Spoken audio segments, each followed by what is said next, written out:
Impresionante. Bueno, tengo en línea al doctor Alejandro Anderson, con el cual quedamos en deuda el programa pasado que íbamos a hablar del síndrome de Tourette, una enfermedad rara, neurológica, una enfermedad neurológica rara que tiene mucho que ver con la parte, con la herencia, con lo hereditario, y que es una enfermedad que tiene que ver con los tics y con que el doctor lo va a explicar muchísimo mejor que yo. Alejandro, ¿cómo estás? ¿Hola? ¿Hola, Alejandro?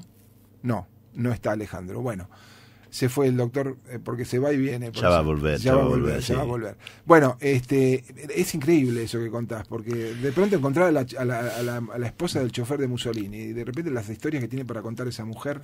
Sí. Y las historias que hay en general, digamos, indagando, ¿no? No, hay historia increíble. Yo acá en Thanos, ese libro. Sí.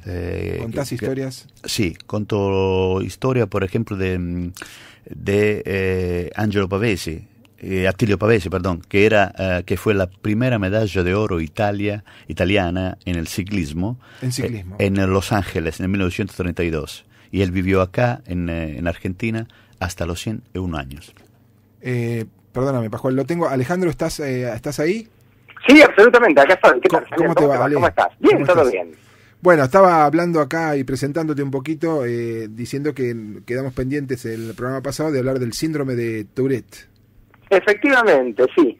Un cuadro neurológico hereditario que se caracteriza por tics, ¿no? Por movimientos repetitivos, involuntarios, y no solamente por movimientos, sino por sonidos, ¿no? Incontrolables por parte del paciente. Y los primeros síntomas son esos, digamos, son tics que van apareciendo lentamente, o se van incrementando, digamos, empiezan a aparecer. Mira, lo característico es, por supuesto, este tema de los tics, pero que en general siempre empiezan antes de los 13 años. O sea, estamos hablando de chicos, ¿no es cierto? Sí. Y que en un principio, y sobre todo antes, no tanto ahora, que está un poco más difundida la neurología, las madres los retaban a los chicos por los movimientos, por los tics, claro, porque obviamente justo hacían el tic en el momento menos indicado, claro, y parecía que era algo que lo hacían a propósito, que era una maña. Y no, en realidad es algo involuntario, ¿viste? Porque en realidad un tic es un movimiento o una cadena de movimientos, porque a veces son simples y a veces son complejos. No es lo mismo cerrar los dos ojos que arquearte todo el cuerpo para atrás y hacer algún movimiento con el brazo cuando vas caminando.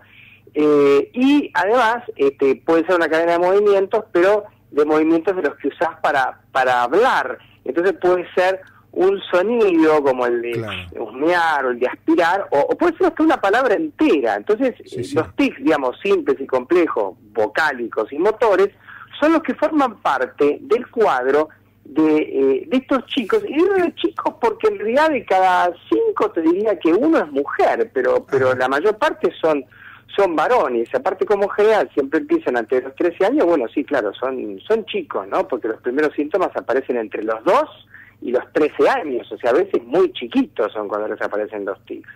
Y decime... Perdón, sí. No, nada, yo te contaba que aclarar la voz, toser, gritar, hacer ruidos, husmear, es algo muy muy frecuente, ¿viste? Y socialmente es una cosa muy muy complicada para estos chicos. Claro, no, por supuesto. Pero además, ¿cuál es la terapéutica que hay para digamos, qué tratamiento hay, si existe un tratamiento? Bueno, mira, en realidad tratamiento existe. ¿Por qué? Porque se sabe que los circuitos que se activan para generar esto que parece casi una conducta, ¿no? Más que un movimiento anormal. Sí. Estos circuitos son circuitos que emplean dopamina y tienen mucho que ver con son circuitos extrapiramidales. Sí. Y circuitos, digamos, primitivos de los movimientos, primitivos desde el punto de vista neurológico, y que tienen que ver mucho con los circuitos que se alteran en el cuadro de Parkinson. Entonces, hay una serie de medicamentos que tienen que ver con el manejo de la dopamina, que pueden mejorar mucho este tipo de movimientos. Y además, no solamente que hay toda una serie de medicamentos que vienen apareciendo estos últimos años, sino que recientemente en Argentina ahora tenemos de forma bastante accesible un fármaco que es la tetrabenazina, que es muy potente y muy interesante para usar en los pacientes con GILS de la Tourette que no han respondido a los otros medicamentos. Y por supuesto que este medicamento, como siempre pasa, que es un medicamento costoso, nosotros podemos momentáneamente, dado que el Tourette es algo que discapacita a los pacientes porque los complica mucho, que tengan su certificado de discapacidad y por tanto que consigan el medicamento como corresponde en un 100%, o sea, gratuitamente. Hasta que, bueno, logremos algún otro camino para que los medicamentos sean más accesibles a todos los pacientes que tienen enfermedades neurológicas crónicas.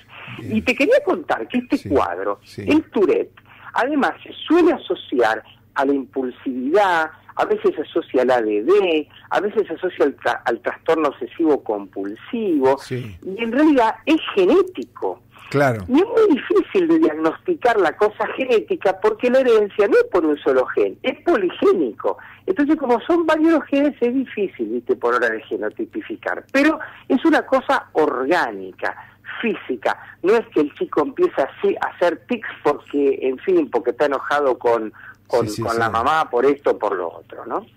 Seguro, yo eso te iba a decir, tenía entendido que era directamente genético el asunto, hereditario, que la herencia es fundamental y que es de alguna manera implacable, ¿no? Que si la tiene o la tuvo el padre o el abuelo, alguno de los hijos la va a tener, digamos. Es como... Sí, tiene una dominancia bastante importante, lo que pasa es que parece como media caprichosa a veces, ¿viste? Y tiene que ver con esto de que son varios los genes, es poligénica. Claro. Y después, bueno, lo hormonal juega un poco porque por esa razón se manifiesta mucho más en los hombres. Pero lo importante de esto es primero tener un diagnóstico y después explicarle a la familia, porque es muy importante que al chico no lo reten por los tics, porque es muy traumático eso, porque el chico no lo hace a propósito, lo están retando por algo de lo cual no tiene realmente la culpa. Y después, cuando los padres, cuando la familia entienden que es algo genético, es como que se tranquilizan, ¿viste? Baja mucho la presión sobre el chico. Cuando son chiquitos, lo que vos tenés que decirles, por favor, me comunica o vemos cómo hablamos con la maestra para que nadie le diga nada a este chico por sus tics, vemos cómo evoluciona, porque tenés que tomarte cierto tiempo para estar seguro de si es un Tourette o no. Aparte hay muchos chicos que los tics les desaparecen espontáneamente y nadie tiene que estar encima de ellos por esta razón. La verdad es que la medicación la usás cuando son más grandes, no la usás en los chicos realmente. Te tomás un tiempo. Te quería preguntar, Ale, perdóname, ¿tiene digamos algún tipo se va complicando con el tiempo, digamos, la enfermedad va creciendo estos tics, digamos, se van incrementando? El pico es la adolescencia, ¿viste? En general en la adolescencia cuando los tics son más intensos. Después empiezan a disminuir. Pero pasa como pasa con el ADD, que hay un porcentaje importante de pacientes ADD que después se curan, que les desaparece el cuadro. Hablamos del niño hiperkinético, ¿no? Pero de todos modos algunos persisten y entonces tenés el adulto ADD. Bueno, acá pasa lo mismo. Hay adultos que son muy ticosos, que tienen evidentemente el Tourette, y a veces tienen tics que son muy llamativos. O sea, estamos hablando de pacientes que hacen mucho ruido con la boca, o que de repente cierran los brazos rápidamente contra el cuerpo también y hacen ruido, que se mueven. Tiene distintos grados particulares que evidentemente hace que llamen la atención.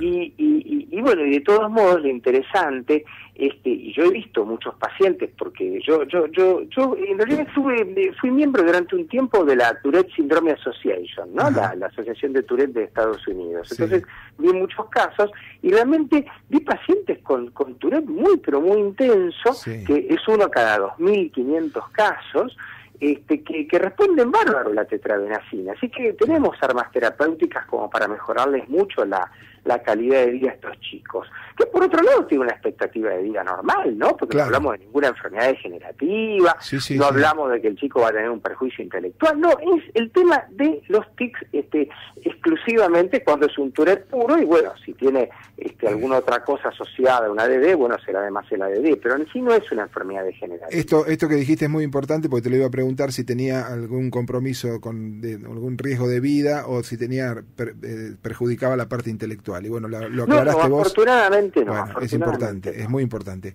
Ale, muchísimas gracias, siempre tan claro, tan didáctico como siempre. Y bueno, estaremos el próximo lunes seguramente hablando de otro tema apasionante. Sí, absolutamente. Te agradezco mucho, Javier, y bueno, mando un saludo a todos los oyentes, que sé que son muchos y que siempre están ahí enganchados con el Faro a través de diferentes caminos. Suerte, ¿eh? Un abrazo grande. Buenas noches. Chao.